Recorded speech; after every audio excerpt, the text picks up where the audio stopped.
దేశంలో 28 రాష్ట్రాలుంటే ఎక్కువ మటుకు బీజేపీ ఏలుబడులున్నాయి.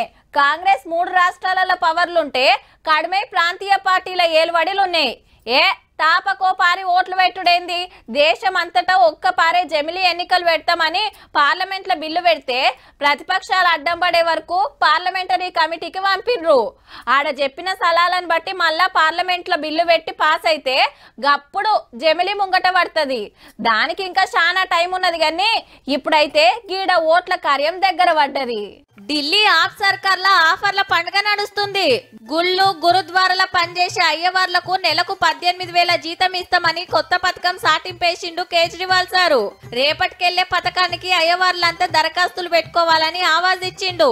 కాకుంటే ఓ కండిషన్, మల్లో పారి పొరక పార్టీని ఎన్నికలలో గెలిపియాలి. కేజ్రీవాల్ సారు 4వ పారి సీఎం సీట్లో కూసున్నాక అమలైతది. ఓట్ల పేరు మీద అందరికి వరాలు గట్టిగానే ఇస్తున్నాడు సారు.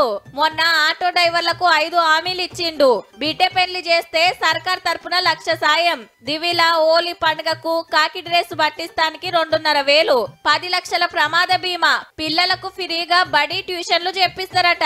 ఇక 60 ఏళ్లు దాటిన పెద్ద మనుషులకు ఫ్రీగా వైద్యం చేపిస్తామని సంజీవని స్కీము, 18 ఏళ్లు దాటిన మహిళలకు నెలకు 2,100 ఇస్తామనుకొచ్చిండు.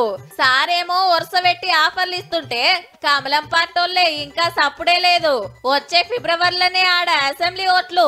పార్టీ హ్యాట్రిక్ కొట్టాలని కేజ్రీవాల్ సారు, పక్కా మేమే కుర్చీలో కూర్చోవాలని బీజేపీ వాళ్ళు. చూడాలి మరి ఎట్లుంటదో.